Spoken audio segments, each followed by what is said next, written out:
할렐루야. 이 오후 시간에도 또 은혜를 사모하며 나오신 여러분을 진심으로 사랑하고 축복합니다. 우리 늘 하셨던 대로 우리 옆에 계신 분에게 함께 인사하시겠는데요. 어깨 한번 피시고, 굳어진 얼굴도 한번 좀 피시고, 여러분은 잘 모르시겠지만 앞에서 이렇게 바라보게 되면 내가 원치 않는 표정이 내가 짓고 있구나라는 것을 보게 됩니다. 가끔 여러분의 표정을 보면 제가 이렇게 위에 서서 무섭다 이런 생각이 드는데, 또 한편으로는 저도 앉아있는 모습이 저렇겠구나라는 생각이 들어서 목사님과 눈이 마주칠 때면 어떻게 해서든 저는 이렇게 미소를 이렇게 날려드리려고 노력을 하는데, 저는요 A형이라서 또 마음이 연약하고 또 여려서요, 여러분이 여전히 표정 관리 안 하시고 그냥 앉아 계시면 제가 상처받고 내려갑니다. 그래서 여러분 부탁을 드리는데, 할 수 있으면 저랑 이렇게 눈이 마주치게 되면, 이렇게 마주치면 씨 하고 이렇게 한번 웃어주면, 그리고 여러분 저는 또 너무 부족하기 때문에 여러분이 아멘을 안 해주시면 제가 설교를 죽쓰고 있구나 라고 생각이 되어져서, 여러분이 아멘도 크게 해주시면 제가 힘있게 또 준비된 말씀을 또 나눌 수 있을 것 같습니다. 감사합니다. 옆에 계신 분에게 함께 인사하시겠는데요. 하나님이 당신을 사랑하시니 나도 당신을 진심으로 사랑합니다. 축복하겠습니다.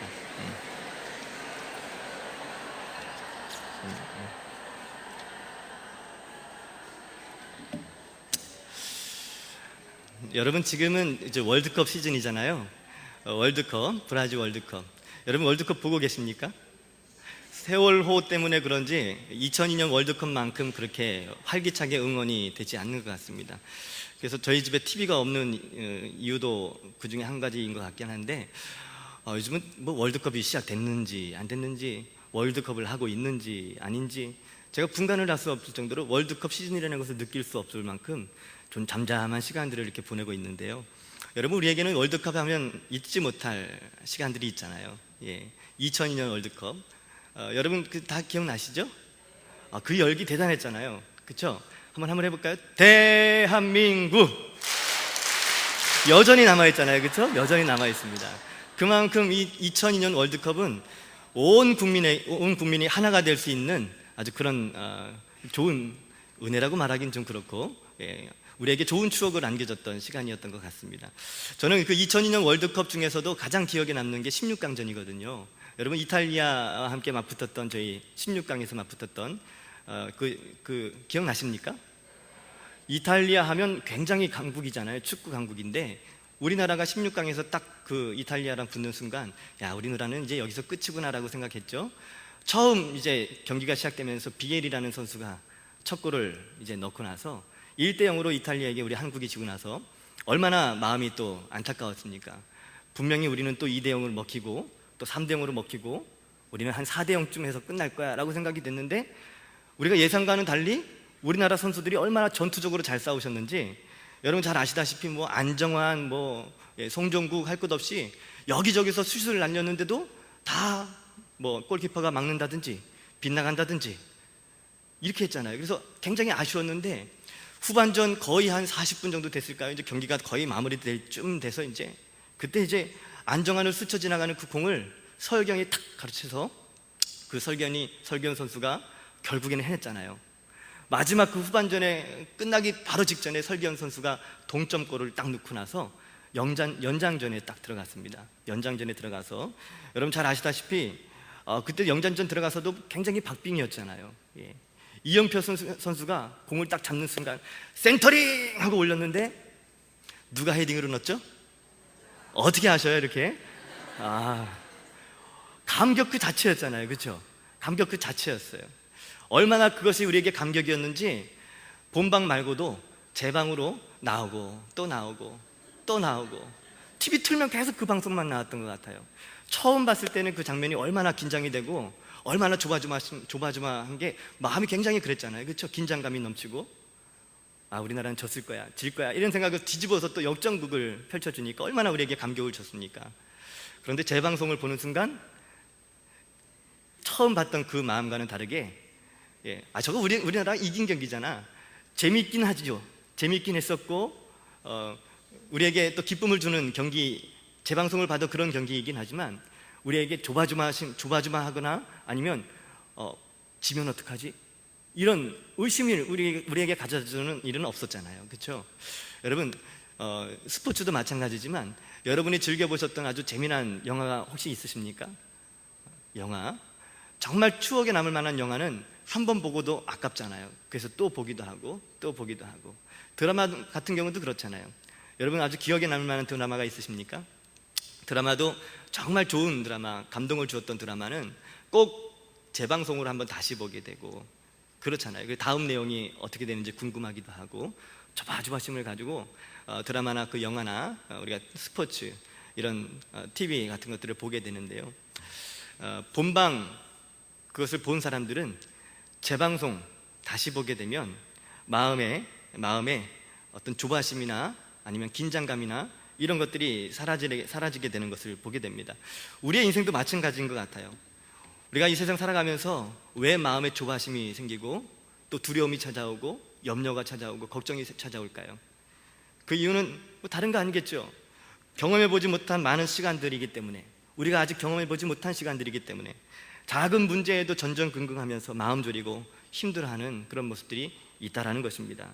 여러분, 우리 믿음의 여정 속에서도 마찬가지입니다. 우리의 인생의 끝이 어떻게 끝나는지, 그리고 또 이 세상의 마지막은 어떻게 끝나는지 알지 못하기 때문에 믿음을 가졌다고 하는 우리들도 신앙생활을 하면서도 자꾸만 흔들리게 되고요, 그리고 넘어지게 되고 쉽게 절망에 빠지기도 하고, 심지어는요 예수님을 부인하고 다시 세상으로 돌아가는 사람들도 있는가 하면 이단에 미혹돼서 쉽게 또 이단에 빠지기도 하는 모습들을 보게 됩니다. 여러분, 우리가 가지고 있는 이 성경은요, 이 세상이 생겨나기 이전의 세계부터, 그리고 이 세상과 그리고 이 세상의 마지막 끝과 또 영원의 세계까지 자세하게 기록이 되어 있습니다. 왜냐하면 우리 하나님이 기록한 살아계신 하나님의 말씀이기 때문에 그렇죠. 우리 하나님은 영원 전부터 영원까지 계시는 하나님이십니다. 아멘이시죠? 이전에도 계셨고 지금도 계시고 이후로도 영원토록 살아계신 하나님이십니다. 그 하나님께서 기록해 두신 말씀, 이 성경 한 권이면 여러분, 이 세상 모든 것, 이 우주가 영원이라는 시간이 이 안에 다 들어있다는 것입니다. 그래서 여러분, 이 성경 말씀을 보면요, 이 세상의 창조 이전의 모습뿐만 아니라 이 세상의 역사와 종말 이후에 영원이라는 이 시간까지 자세하게 우리에게 알려주고 있기 때문에 여러분, 우리가 성경을 바로 알게 되면 우리가 가보지 않은 우리의 인생이라 할지라도, 경험해보지 못한 인생이라 할지라도, 우리가 아직 겪어보지 못한 미래의 종말이라 할지라도 우리는 흔들릴 필요도 없고요, 당황스러워할 필요도 없고 이단에 미혹될 필요도 없다라는 것입니다. 많은 분들이요, 교회를 오래 다녔음에도 불구하고 여전히 작은 문제에 힘들어하고 또 집사요, 권사요, 심지어는 장로의 직분까지 가졌음에도 불구하고 성경을 바로 알지 못하기 때문에 이단에 미혹당하고 빠지게 되는 경우를 우리는 많이 보지 않습니까? 저는요, 깜짝 놀랄 일을 경험하게 되는데, 교회 생활을 오래 하셨고 신앙생활을 오래 하셨어요. 어떤 분은 2대, 3대째, 4대째 믿는 분들도 있으신데 구원의 확신이 있으십니까? 라고 물으면 구원의 확신조차도 없으신 분들이 꽤 여러분이 있으시다는 것을 보고 저는 놀라지 않을 수가 없더라고요. 구원의 확신이 있다고 그렇게 대답을 했음에도 불구하고 그 믿음의 고백이 진짜인지를 확인해 보면 정확한 믿음의 고백을 하지 못하시는 분들도 상당히 많이 있는 것들을 보게 됩니다. 여러분은 어떠십니까? 여러분은 구원의 확신이 있으십니까? 예, 할렐루야. 우리가 아멘이라고 고백한 이 고백 하신 분들도 있으시고, 또 귀찮아서, 아니면 진짜 나에게는 구원의 확신이 없어서 자신 있게 대답을 하지 못하신 분들도 있을 거라는 생각이 듭니다. 그런데 여러분, 우리가 아멘이라고 이렇게 자신 있게 고백한 이 고백이 정말 믿음의 고백인지, 구원받을 만한 진짜 믿음인지를 확인할 수 있는 방법이 있습니다. 그것은 질문을 좀 던져보면 되는데요, 첫 번째 질문은 이것입니다. 만약에 오늘 밤 이 세상을 떠난다면 천국에 들어갈 확신이 있으십니까? 아멘. 그러면 이 고백이요, 진짜 고백인지 천국에 들어갈 수 있는 고백인지를 확인하기 위해서는 이 두 번째 질문이 또 필요한데, 이 두 번째 질문도 여러분 한번 대답을 해보시죠. 만약에 오늘 밤에 이 세상을 떠나 천국 문 앞에 섰는데 그때 주님이 이렇게 물으시는 거예요. 사랑하는 재홍아, 여러분의 이름을 부르시면서 사랑하는 재홍아, 내가 너를 나의 천국에 들어오게 해야 할 이유가 무엇이겠느냐라고 물으신다면 여러분 어떻게 대답하시겠습니까? 둘씩 한번 짝을 지어 보시죠. 예. 둘씩 한번 본인이 고백한 고백을 한번 대답해 보세요. 시작.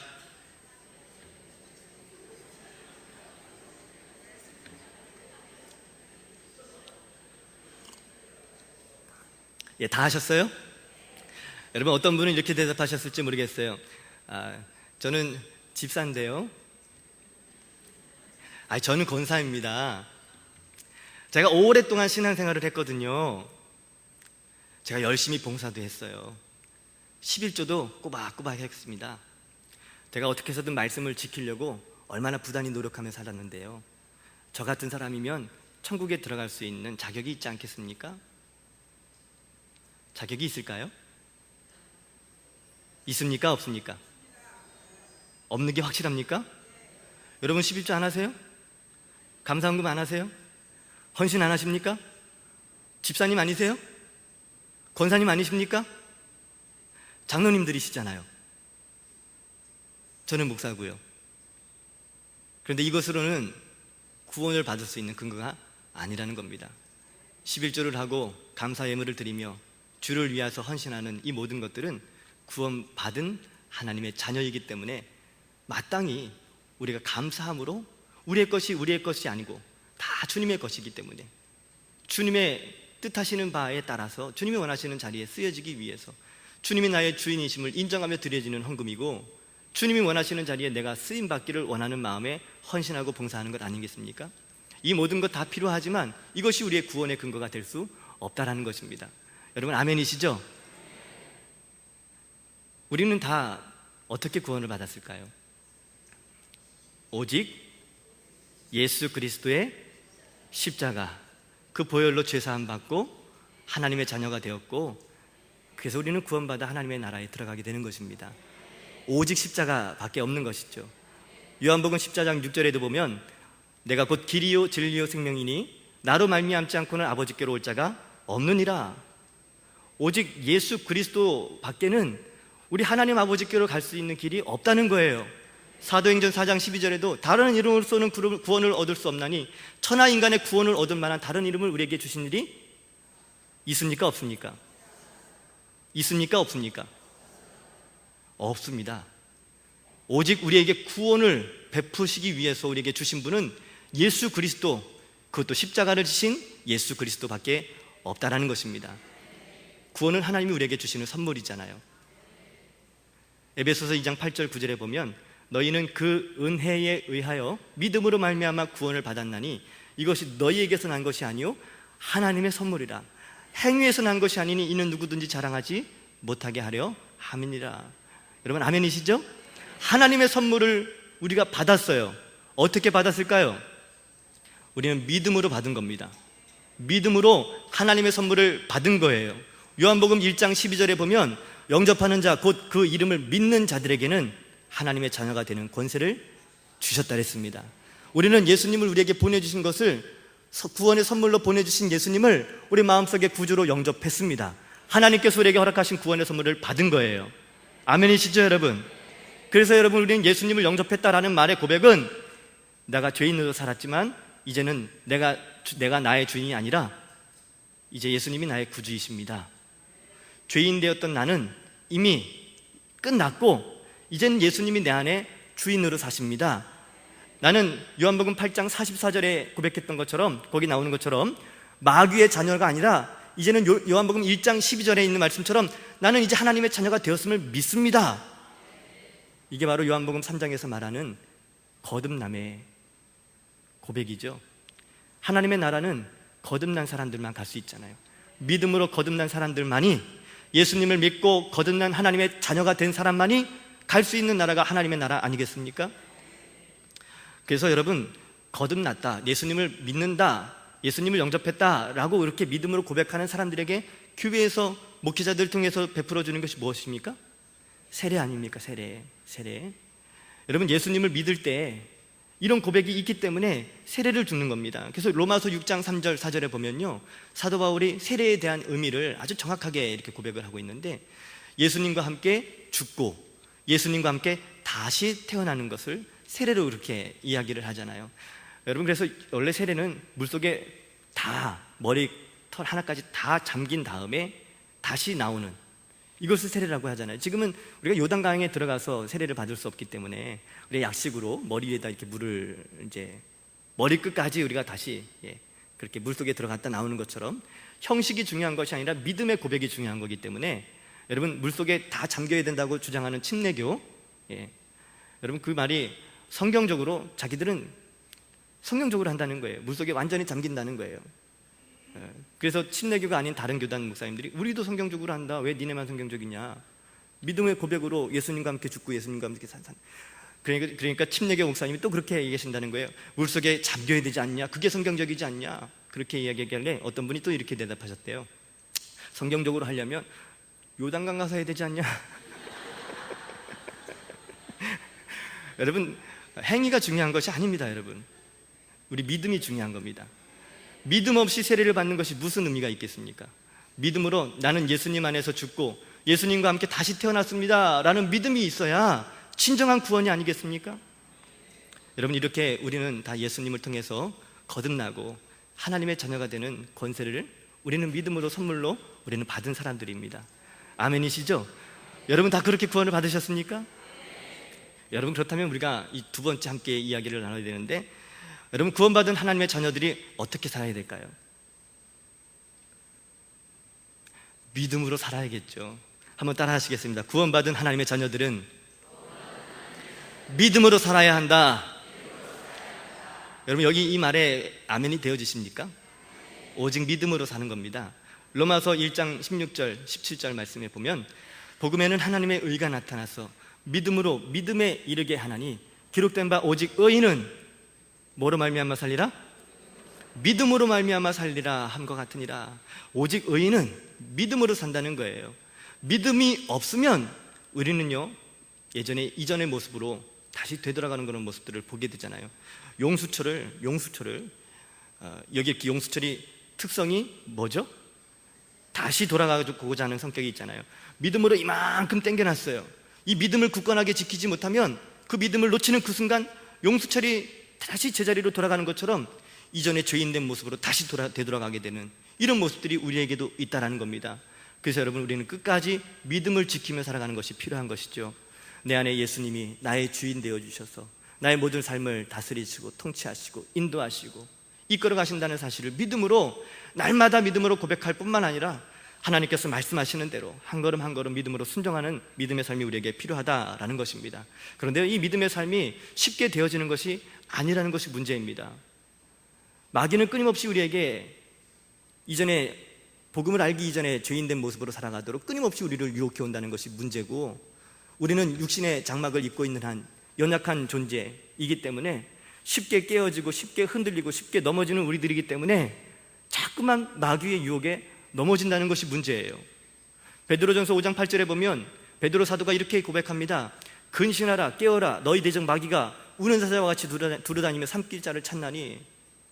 여러분 마귀가 배고파서 굶주린 사자처럼 으르렁거리면서 삼킬 자를 찾는다는 거예요.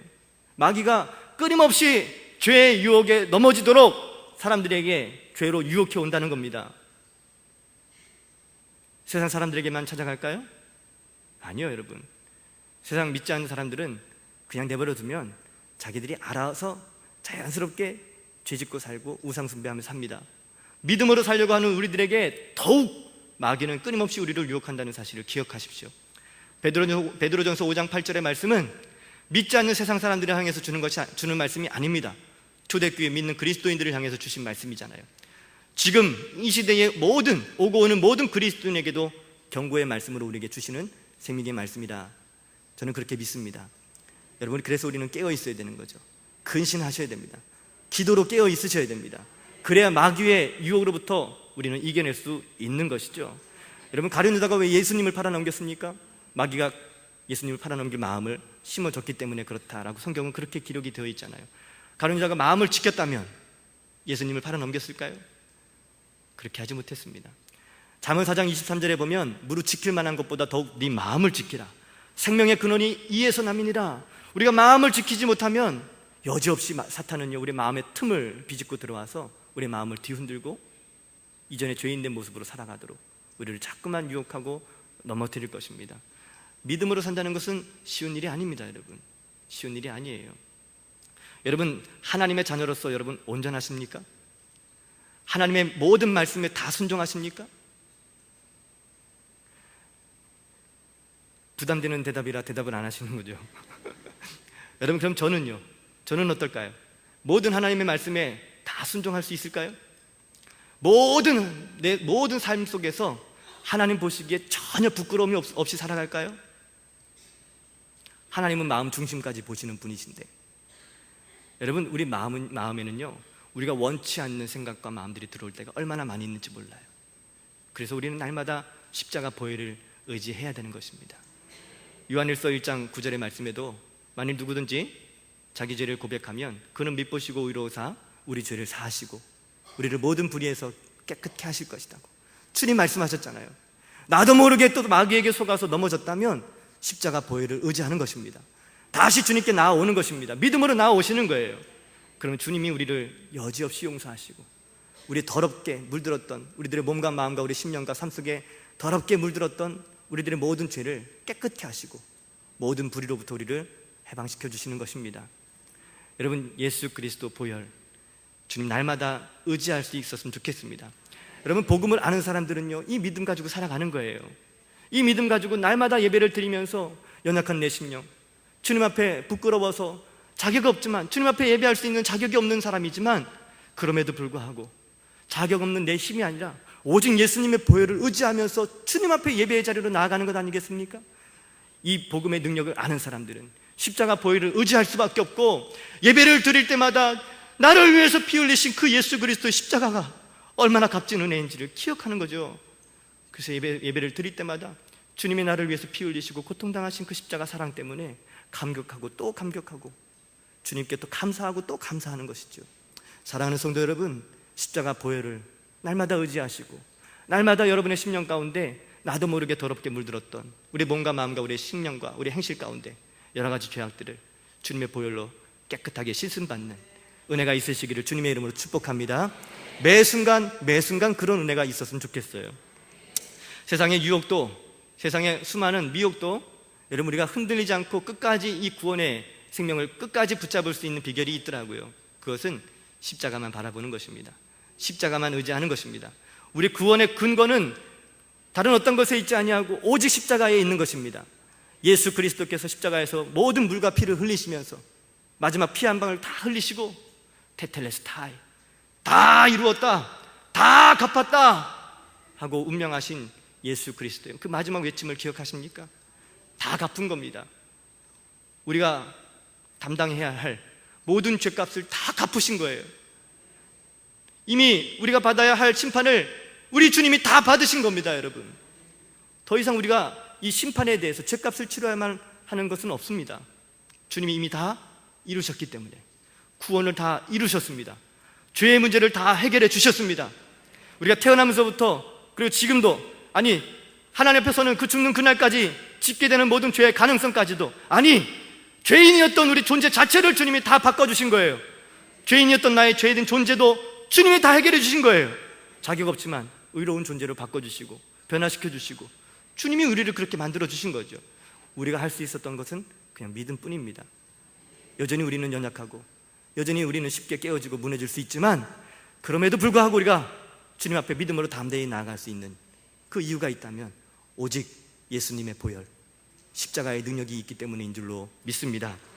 여러분, 지금은 교회에서 함께 예배를 드리고 있어서 나는 구원받은 하나님의 자녀인 것 같은데, 시간이 지나서 교회를 떠나고 그리고 또 예수님도 멀리하고 어떤 사람은 이단에 미혹당해서 배교하고 떠나는 사람들도 있는 것을 보게 됩니다.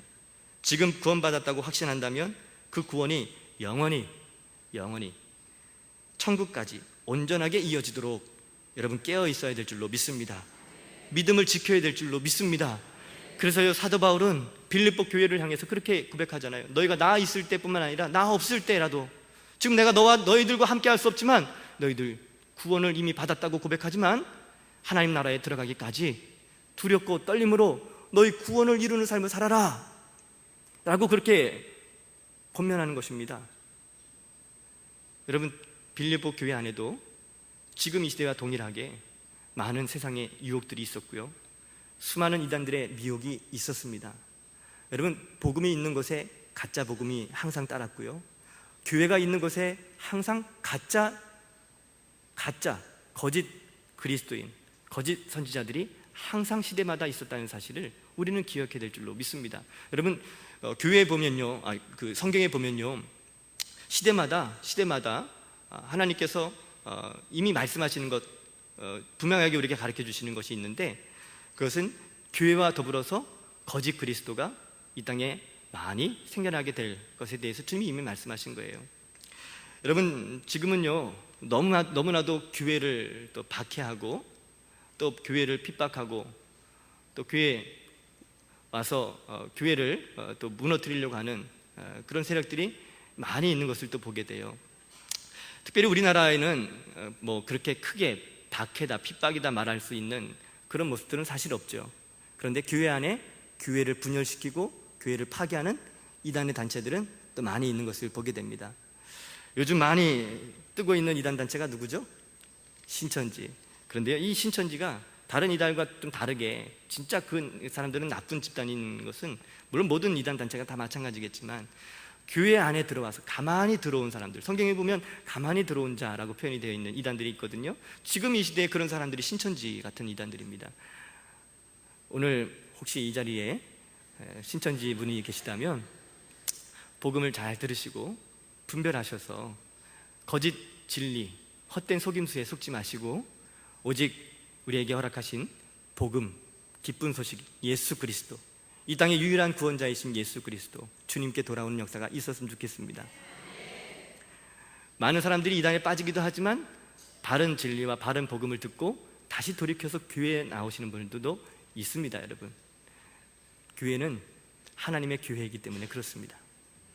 복음에는 하나님의 능력이 있기 때문에 그렇습니다. 지금 이 순간에도 주님은 역사하고 계시는 줄로 믿습니다. 여러분, 우리가 두렵고 떨림으로 구원을 이루는 삶을 살아야 되는데요, 세상에는 수많은 유혹들이 있고 이단의 수많은 미혹들이 있습니다. 그래서 우리는 깨어 있어야 하고 분별할 수 있어야 하고, 그래서 오직 십자가를 굳게 붙잡아야 하는 것이죠. 여러분, 이 마지막 때가 어떻게 끝나는지를 사람들이 잘 모르는 것 같아요. 주님이 다시 오시는 그날이 어떤 모습으로 임하게 되는지를 잘 모르는 것 같아요. 그러니까 지금 여기저기서 내가 재림주다라고 말하는 이단 단체에 신천지만이 아니라, 여러분, 통일교, 뭐 JMS, 어디죠 또? 여러 이단들이 있잖아요. 뭐 유재열, 박태선, 뭐 안산홍, 뭐 많잖아요. 해외파 이단이 있고 국내파 이단이 있는데, 거의 국내파 이단들은 다 똑같은 교리를 사용하고 있어서 네 교리가 내 교리 뭐 다 그런데, 아무튼 여러분, 자기들이 믿고 있는 그 교주가 다 진짜 재림주라고 이렇게 이야기를 해요. 그런데 많은 사람들이 또 그 헛된 속임수에 미혹당해서 나간다는 거예요. 왜 갈까요? 야, 거기가 진짜 아니야? 이런 생각으로 가는 거예요. 그런데 그렇게 가는 사람들은 초보적인 믿음이고요, 심지어는 정말 주님을 사랑하고 주님을 사모하는 마음도 있고 성경을 더 배우고 싶은 그런 갈망과 사모함이 있는 사람들도 이단에 빠진다는 사실을 여러분 아셔야 됩니다. 여러분, 구원받았다는 확신이 있으시죠? 혹시 여러분, 그런데 나는 이단에 빠지겠어? 나 같은 사람이, 나는 이렇게 구원 확신이 있는데, 이렇게 생각하고 계신 분들 혹시 있으십니까? 여러분, 나는 절대 이단에 빠지지 않아 라고 이렇게 장담할 수 있는 사람이 그렇게 많지 않습니다. 저는 여러분이 모두가 다 이단에 빠지지 않았으면 좋겠어요. 이단에 미혹되는 일이 없었으면 좋겠습니다. 그리고 이단에 빠진 사람들을 여러분이 바른 진리로, 십자가 복음으로 돌이킬 수 있는 통로로 쓰임받았으면 좋겠습니다. 이단들도 하나님의 사랑의 대상에서 벗어난 사람들이 아닙니다. 이단들은 마땅히 지옥 갈 영혼이야, 이렇게 생각하시면 안 돼요. 여러분, 그들도 주님의 사랑이 필요한 사람들이고 구원받아야 할 소중한 영혼들입니다. 그러나 여러분, 우리가 디도서 3장 20절에 말씀하신 것처럼 우리가 그들을 사랑으로 품어주되 두세 번 훈계한 후에 그들이 돌이키지 않으면 그들을 멀리하는 것이 성경적입니다. 왠지 아십니까? 끝까지 그냥 좋은 게 좋은 거라고 사랑으로 품어주고 그냥 끝까지 같이 하다 보면 여러분도 미혹당해서 이단에 빠질 수 있기 때문에 그렇습니다. 여러분, 그래서 분별력을 가지셔야 되는데, 많은 사람들이 지금은 구원받은 확신이 있다고 말하면서도 이단에 빠지는 이유가 성경을 잘 모르기 때문에 그렇습니다. 초대교회에, 아니 예수님이 이제 활동하시던 시대에도 많은 사람들이 주님이 이제 나는 죽고 십자가에서 다시 죽고 다시 살아난 후에 나는 하늘로 올라갈 거야, 그리고 난 다시 올 거야, 이런 고백들을 주님이 이제 말씀하시니까 제자들이 주의 다시 오심이 어느 때입니까? 하면서 물으면서 그 궁금점을 예수님께 물었던 그런 장면들이 나와요. 예수님의 제자들도 그게 궁금했던 거죠. 이 세상이 어떻게 끝나게 되는지, 주님이 다시 오시는 그때는 언제가 되어지는지 여러분도 궁금하십니까? 궁금하지 않으세요? 궁금하지 않으시면 저 그냥 내려가고요. 궁금하시면 잠깐 그 얘기를 함께 나누려고 합니다. 마태복음 24장을 한번 읽어보겠습니다. 마태복음 24장, 성경을 찾으셔야 됩니다. 마태복음 24장.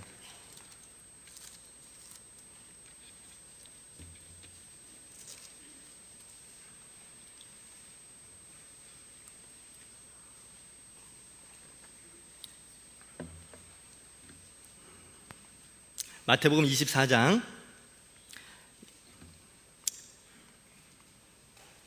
시간이 얼마 없어서 조금 빠른 속도로 이렇게 좀 보겠습니다. 마태복음 24장 3절 말씀부터 이렇게 보게 되면요, 제자들이 예수님과 함께 감난산에서 이렇게 같이 앉아서 이야기를 하면서 제자들이 예수님께 묻습니다. 어느 때에 이런 일이 있겠사오며 또 주의 임하심과 세상의 끝에는 무슨 징조가 있사오니까? 라고 이렇게 묻는 거죠. 마지막 이 세상이 끝나는 날 어떻게 우리가 그것을 알 수 있죠? 주님이 다시 오신다고 말씀하셨는데 언제쯤 주님 다시 오시는 거예요? 이렇게 묻는 거죠, 제자들에게. 그랬더니 주님이 이렇게 말씀하시는 겁니다.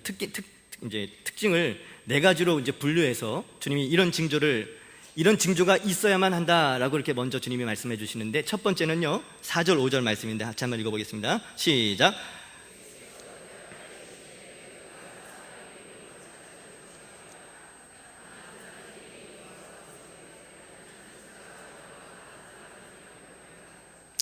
여러분, 첫 번째 특징, 이 세상의 끝나는 그날이 가까워지면 가까워질수록, 주님이 다시 오시는 그날이 가까워지면 가까워질수록 첫 번째 나타나게 되는 징조가 바로 이단이 많이 일어나서 택한 자라도 넘어뜨리려고, 미혹하려고 사람들을 미혹해 간다라는 겁니다. 11절 말씀에도 보면 거짓 선지자가 많이 일어나 많은 사람을 미혹하겠으며 라고 나와 있죠. 그리고 23절에 보면요, 그때 사람이 너희에게 말하되 보라 그리스도가 여기 있다 혹은 저기 있다 하여도 뭐 하지 말라? 믿지 말라는 거예요. 여기 있다 저기 있다 해도 믿지 말라는 거예요. 거짓 그리스도들과 거짓 선지자들이 일어나 큰 표적과 기사를 보여 할 수만 있으면 택하신 자들도, 여러분, 그러니까 우리는요 택함 받은 하나님의 백성이라고 그렇게 굳게 믿고 있음에도 불구하고 이단의 미혹당해서 빠질 수도 있다는 것을 주님이 이미 경고해 놓으신 겁니다. 첫 번째 징조가 바로 이단의 미혹입니다. 이단의 미혹. 그러니까 여러분, 지금 같은 이 시대에 이단이 파헤치는 것은 주님이 다시 오신 날이 머지 않았다라는 증거 중에 하나겠죠. 여러분, 우리나라만 해도 여러 이단들이 있어요. 내가 재림주다, 내가 그리스도다 라고 이렇게 떠벌리는 놈들이, 어떻게 그런 분들을 분이라고 이렇게 얘기하겠어요? 놈이라고 얘기해야죠. 죄송합니다. 우리나라에서 내가 재림주다라고, 내가 그리스도다라고 떠벌리고 다니는 놈들이 32명이었는데 3분이 돌아가시고 이제 29명, 29 놈이라고 자꾸 하니까 좀 죄송하네요. 29분이 지금도 자기가 이제 현역으로 뛰고 있으면서 재림주다 이렇게 얘기하고 다니는 거죠. 한 명 할아버지 돌아가셨어요. 한 할아버지 자기가 하나님이라고 주장해놓고 돌아가셨어요. 이 할아버지 연세가 많으시거든요. 보신 분이 있으세요? 인터넷 검색하지 마세요. 그렇다고. 할아버지예요, 할아버지. 곧 그분도 영생 못합니다, 여러분. 누가 영생할 수 있겠어요? 여러분 앞에 서 있는 유재홍 목사도 곧, 저도 언젠간 죽습니다. 모든 사람들은 다 할 것 없이 주님이 너 숨 그만 쉬어라 이렇게 말씀하시면 예 주님 하고 이렇게 갈 수밖에 없는 거예요. 그게 피조물된 우리들의 연약한 존재입니다. 연약한 우리들의 현실인 거예요. 오래 살고 싶어도, 영원히 살고 싶어도 이 땅에서는 영원히 살 수 없는 것입니다. 주님 부르시면 언젠가는 가는 거예요. 우리가 모두가 다 연약한 인간이기 때문에 그렇습니다. 그러나 예수님은 다르시죠. 십자가에서 죽으셨을 뿐만 아니라 그분은 3일 만에 말씀하신 대로 다시 살아나셨습니다. 할렐루야. 다시 살아나신 그 예수님은 다시 이게 또 돌아가신 것이 아니라 제자들이 보는 그 앞에서 하늘로 올라가신 거예요. 하늘로 올라가셨어요. 승천하신 겁니다. 이게 사도행전 1장에 나오는 말씀입니다. 그리고 그 주님은 언젠가 다시 오신다라고 말씀하셨어요. 곧 다시 오실 거예요.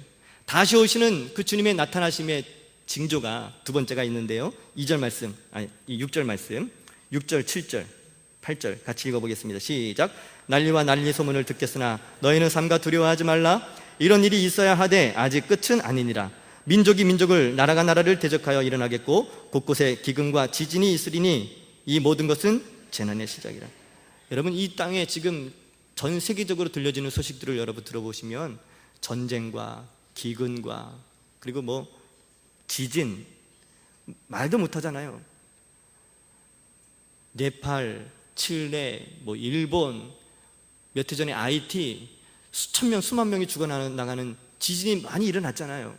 여러분, 그래서 지금 강도 7, 뭐 7점 몇, 이게 얼마나 대단한 지진인지 아시잖아요, 그렇죠? 그런데 사람이 죽지 않고 뭐 이러면 대부분 이제 그냥 뉴스에도 나오지 않는, 워낙 이제 몇천 명, 몇만 명이 이렇게 죽어나가는 지진이 있었기 때문에 요즘은 지진 난 것 별로 이렇게 뉴스에서 보여주질 않는 것 같아요. 그런데 인터넷에 보면 여전히 지진의 소식들이 계속해서 올라옵니다. 일본 어느 지역의 지진이 뭐 강도 6점 몇에서 계속해서 올라오고 있고요. 지진은 지금도 끊임없이 계속 올라오고 있는 것입니다.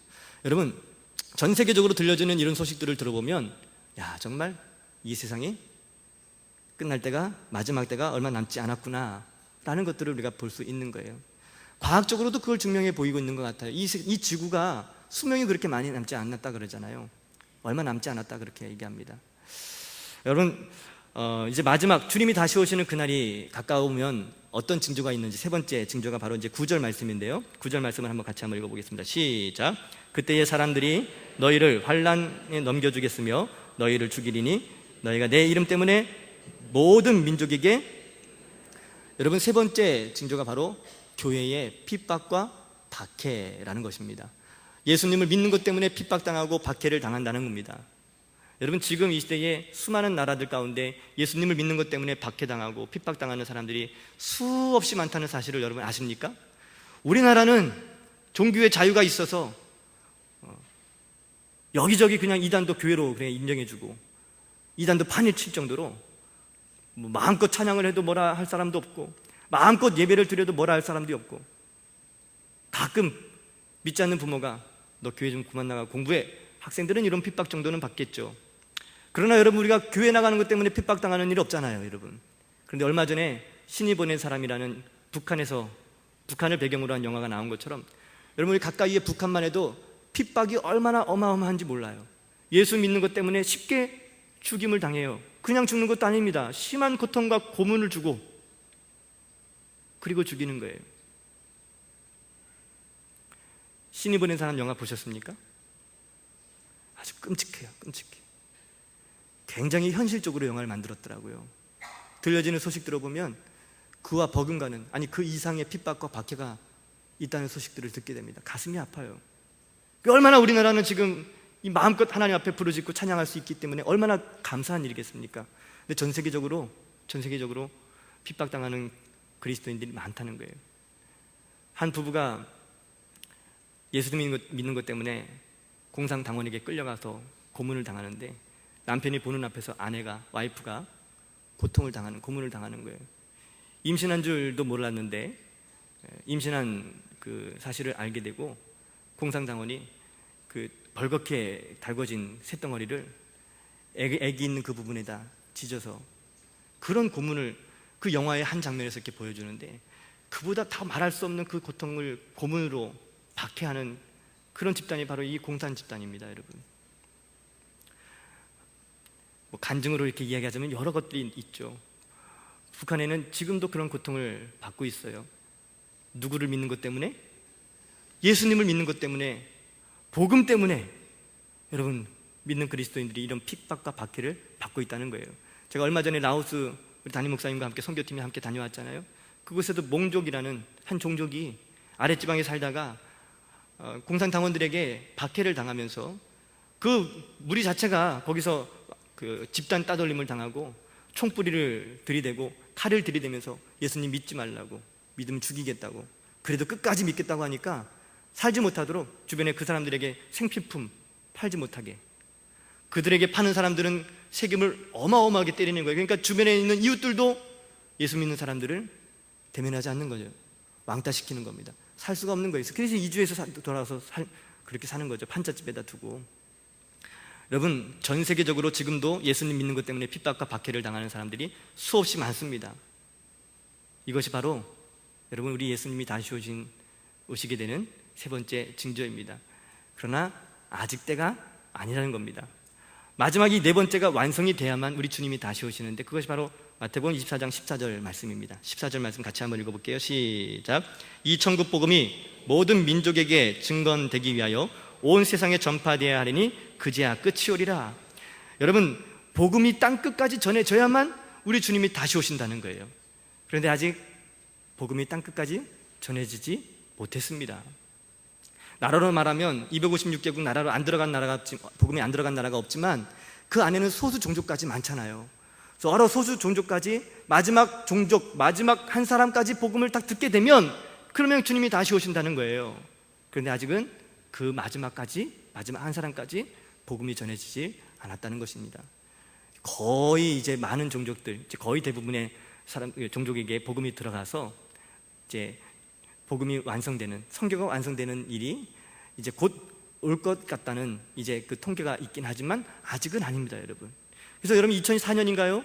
여호수아 프로젝트라고 해서 모든 땅 끝에 있는 여러 수많은 종족들 가운데 복음을 듣지 못한 종족까지 복음을 전하면 주님이 다시 오신다 그랬으니까, 우리 한번 주님이 다시 오시는 그날이 언제인지 모르지만 이 마태복음 24장 14절 말씀 붙잡고, 이 말씀이 성취되면 주님 다시 오신다 그랬고, 그리고 우리가 천국에 영원한 하나님의 나라에 들어갈 수 있으니까 한번 우리가 열심히 복음을 전해서 우리 주님 속히 오시게 만들어 보자, 이러면서 그 여호수아 2050 프로젝트라고 해서 적어도 2050년까지는 우리 선교를 완성시켜 보자, 이렇게 계획을 짜고 기도하면서 여러 선교단체와 교회들이 함께 연합하여 함께 사역을 하고 있다는 소식도 제가 들었습니다.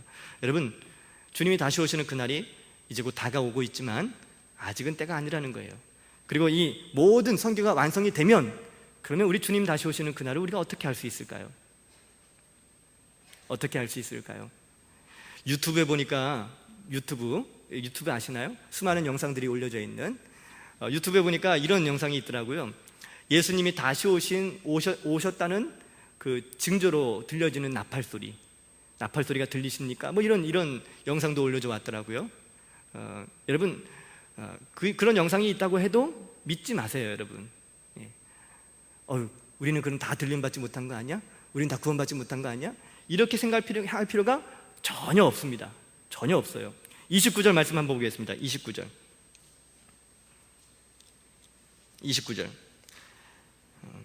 마태복음 24장 전체를 좀 자세하게 보면 좋겠지만 시간이 없어서 29절 말씀을 한번 보겠습니다. 시작. 그날 환난 후에 즉시 해가 어두워지며 달이 빛을 내지 아니하며 별들이 하늘에서 떨어지며 하늘의 권능들이 흔들리리라. 30절. 그때에 인자의 징조가 하늘에서 보이겠고 그때에 땅의 모든 족속들이 통곡하며 그들이 인자가 구름 타고 능력과 큰 영광으로 오는 것을 보리라. 그가 큰 나팔 소리와 함께 천사들을 보내리니 그들이 그의 택하신 자들을 하늘 이 끝에서 저 끝까지 사방에서 모으리라. 여러분, 이 말씀을 좀 더 우리 자세하게 볼 수 있는 장면이 바로 데살로니가전서 4장 16절 17절 말씀인데요, 그 말씀을 한번 더 읽어보고 마치겠습니다. 데살로니가전서 4장 16절 17절. 데살로니가전서 4장 16절 17절.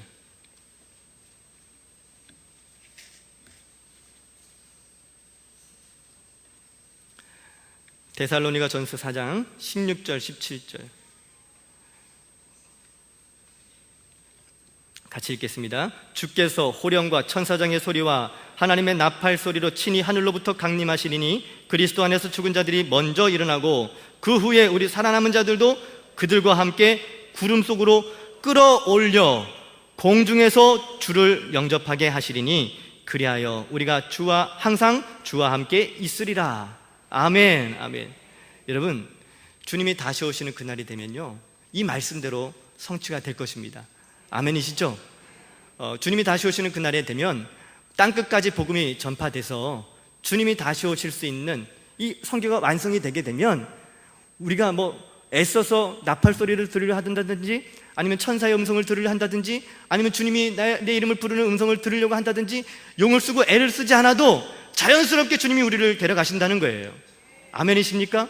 근데 그냥 데려가는 것이 아니라 천군 천사를 세계 만국 모든 곳에 보내셔서 구원받은 성도들을 불러 일으키시는데, 먼저는 주 안에서 죽은 자, 잠자는 자, 그들을 불러 일으키시고, 그리고 살아남은 저와 여러분도 주님께서 부르시면 그때 우린 예 주님 하고 가면 되는 거예요. 그런데요, 우리 주님이 우리를 영접하실 때에는 이 땅에서 영접하는 것이 아닙니다. 공중에서 주님이 우리를 불러주셔서 공중에서 주님을 영접하게 되는 것입니다. 그러니까 여러분, 이 말씀만 봐도 이 땅에 내가 재림주다, 내가 구원자다, 이 시대의 목자다, 이렇게 떠벌리고 다니는 놈들, 진짜일까요? 가짜일까요? 주님이 우리를 만나주시는 장소가 이 땅이 아니란 말입니다, 여러분. 천사들을 통해서 우리를 불러가셔서 공중에서 우리가 주님을 만나게 하신다는 겁니다. 여러분, 우리가 십자가 복음 안에 있다면, 예수님을 믿는 이 믿음을 굳게 붙잡고 있다면 자연스럽게 주님이 우리를 때가 되면 불러가실 것입니다. 흔들리지 마십시오. 아무리 힘들어도 어려워도, 아무리 살기 싫어도 목숨을 끝까지 지키셔야 되고요, 믿음을 끝까지 지키셔야 됩니다. 얼마 전에 신방 갔다가 한 아드님이 해병대를 간 것 같아요.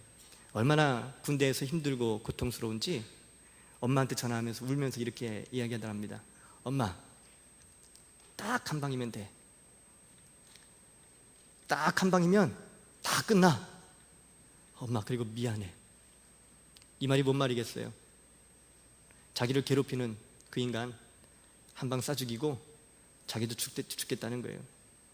군대 생활이 얼마나 힘들고 고통스러우면, 얼마나 힘들고 얼마나 좌절되고 절망이 빠지고 얼마나 힘들었으면 그런 이야기를 하겠습니까? 엄마가 그 아들을 위로하면서 엄마한테 다 얘기해. 엄마가 다 들어줄게. 힘들어?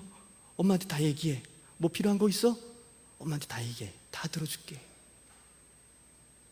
그러면서 위로하면서 그 아들의 마음을 달래고 또 달래고. 여러분, 우리가 이 세상 살아가는 것은 여행하듯이 다니는 삶이 아닙니다. 이 세상은 전쟁터와도 같습니다. 끝까지 믿음을 지켜야 되는 것이죠. 예수 믿는 것 때문에 어려움 당하십니까? 사는 게 힘드십니까? 주님이 다시 오실 날이 곧 머지않았습니다. 조금만 참으십시오. 그래서 사도행 데살로니가전서 4장 18절 말씀을 보면 주님이 다시 오실 그 모습을 보여주시면서 18절에 그러므로 이러한 말로 서로 위로하라. 이러한 말로 서로 위로하라. 여러분, 주님이 우리의 마음을 아십니다. 우리의 삶을 아십니다. 힘들고 어려울 때 그 아들이 엄마에게 전화 걸어서 자기 아픔을, 고통을 호소했던 것처럼 여러분, 우리도 주님 앞에 호소할 수 있잖아요. 주님께 기도할 수 있잖아요. 주님이 우리 기도를 들으십니다, 여러분. 그럼 주님이 우리 기도를 들으실 뿐만 아니라 우리의 마음을 위로하시고 또 우리에게 처해진 모든 상황과 형편을 주님 다 아시고 주님이 해결해 주시는 거죠. 여러분, 이 세상의 마지막은 이렇게 끝납니다. 결국에 우리 믿음을 끝까지 지킨 자들은 하나님 나라에 들어가게 될 것입니다. 이 믿음으로 끝까지 승리할 수 있는 저와 여러분이 되실 수 있기를 주님의 이름으로 축복합니다.